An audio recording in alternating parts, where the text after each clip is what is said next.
so I'm that person who says me, my neighbor first. So I believe when I look outside the window, I should like what I'm seeing, which is, you shouldn't be happy if your neighbor is struggling or what, and also let's pull ourselves together. Hi everyone, welcome back to my channel. I'm Chido and this is Chido Starts Up. If this is your first time, please make sure to click the subscribe button at the bottom of this page. And if you're joining us again, welcome back. I am talking to my great friend Nomcebo. We go way back. So we are actually at this demo day, and we just kind of bumped into each other in the morning, and it's just been great reconnecting. So I thought it would be also quite cool for you guys to hear more about what she's building and the great work that she's doing. Welcome, sis. How are you? I'm good, thanks. And you? Good. Good to see you. Nice to see you. So good to see you. So I met Nomcebo in 2019 at the Yali Regional Leadership Center in South Africa, the Southern African one, and we were both part of the business track. So we literally spent like every day together while we were at Yali. And since then she's just been doing some pretty amazing things. So please tell us about what you're currently building. Okay, I'm currently building a platform, which is an agriculture skills training platform for the young people, where we'll be training them like to go start their agri businesses. So this is an online agri hub that we're building. So I can say you're mixing agriculture, education, technology, youth empowerment. Okay, cool. And what is it called? It's called Instika, which we are building community pillars, who will be able to have these businesses build, your local economy, your rural economy. Yeah. And is it still based in South Africa? Where is Instika based? Yes, it's based in South Africa, in Harrismith for now. So we're looking though into, engaging our local or our neighboring communities and looking into taking it further to other communities out there. Great. And what has the response been from people that you're working with? How are they kind of receiving this type of solution? Okay, for now, we're still in the early days. Looking into, putting our work out there so that other people are aware, okay, this is Instika, this is what they do. They come, if you need skills training, which will enable you to start your business or increases your chances of employability, because we currently have a problem of unskilled people. So we're trying to skill them. You see the job market, the supply and demand are not the same there because of education levels also. So we're just there right now. When I met you, you were into agriculture, but actually farming. You were farming. What are you doing with that? Are you still farming? And also, what has made you so passionate about agriculture and farming? So I'm still doing agriculture. Yes. So Instika now is, a mixture of technology, education, and agriculture. But then remember now, we're living in the technology world. So we are saying, let's train people in agriculture using a technology platform, which is a way we are empowering people using education. So it's a 3-in-1. And what about the farming? What are you farming these days? So we in vegetable farming for now, and we've just ventured into poultry. But then we're now doing like 100 chicken, looking to poultry, but we're getting there. And would you recommend for young people to get into farming? Because I mean, again, there's food shortages all over Africa, all over the world actually, and these are foods that we all eat and all buy on like a daily basis. Would you recommend for young people to get into farming? And how can one start? What should someone start with? So let's say I don't have much money, I kind of want to get into farming. Maybe I have a small plot of land or a small space. Okay. Actually, I always say this: you don't need much space. Square meter is enough if you really want to start. You can have your row of spinach, your onions, and your carrots. It has nothing to do with land. It's all about you. Are you really willing to go out there? A square meter is enough for you to start. So looking into, let's say you don't have money, although a packet of seeds is like 20 rands, 19 rands, you can always take the vegetables that you're using at home, you can replant them, right? So you've seen how people are using, let's take for instance onion.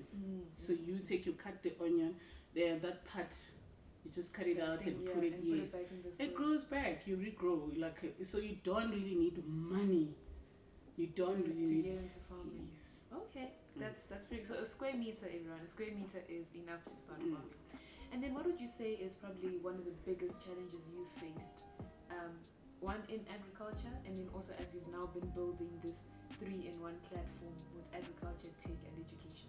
Okay, so I had land issues, right? Actually, but I looked into the community, which spaces are involved, who do you contact, what is the space used for. So that is part of problem solving. So the space part is fine, but now also there's climate change. Like right now, with a lot of rain, the floods. Photosynthesis, you need a cycle. Not too much water, not too much sun. But now I have too much water. A lot of things are ruined. So what do you add and what do you harvest? So that is a problem. So of which greenhouses, but also the type of the greenhouse is also very important. Because it can be blown away by wind. You also monitor how water gets in.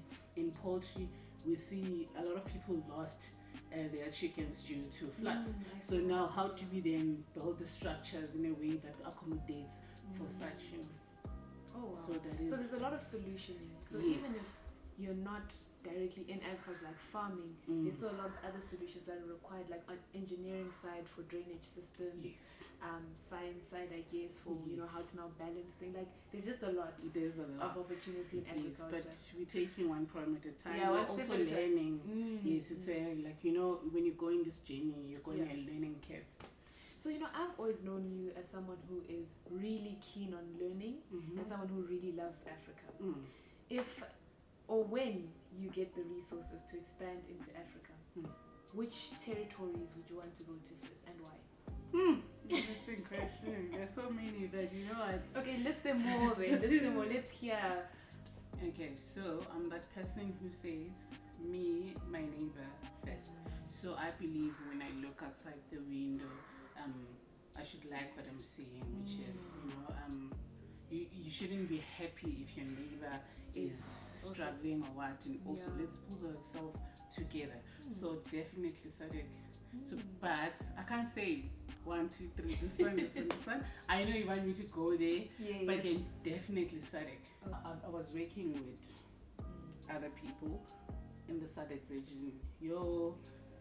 Someone from Malawi, Namibia, Swatini, Lesotho, and then we can also go like Zim, right? So, but I'm just saying that is the work that we've been doing. We've been looking into starting there, but neighboring countries, definitely. That's great. I love that, desire to develop the region, right? And I love what you said, that you need to look outside and also be happy with what you're seeing, because you don't want to be the only house that's flourishing and what your neighbors are struggling.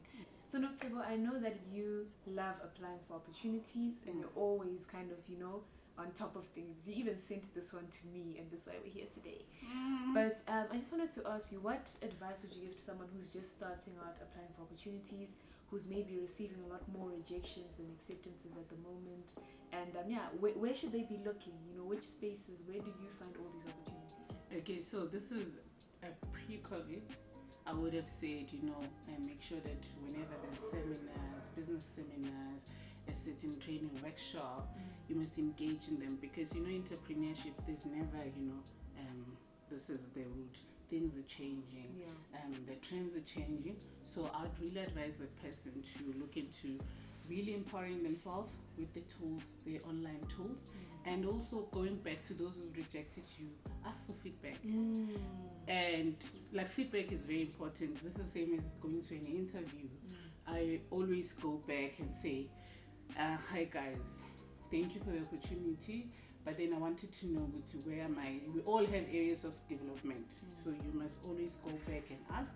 And if you don't, you can always find a mentor.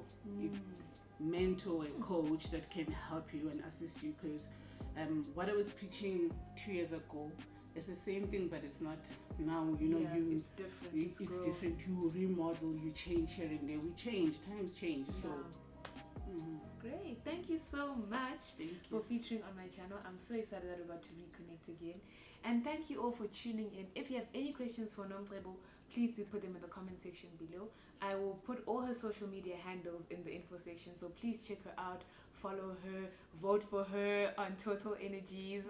Yes, guys. But yeah, thank you so much again, and thank you for tuning in. I'll see you all next time. Bye. Bye.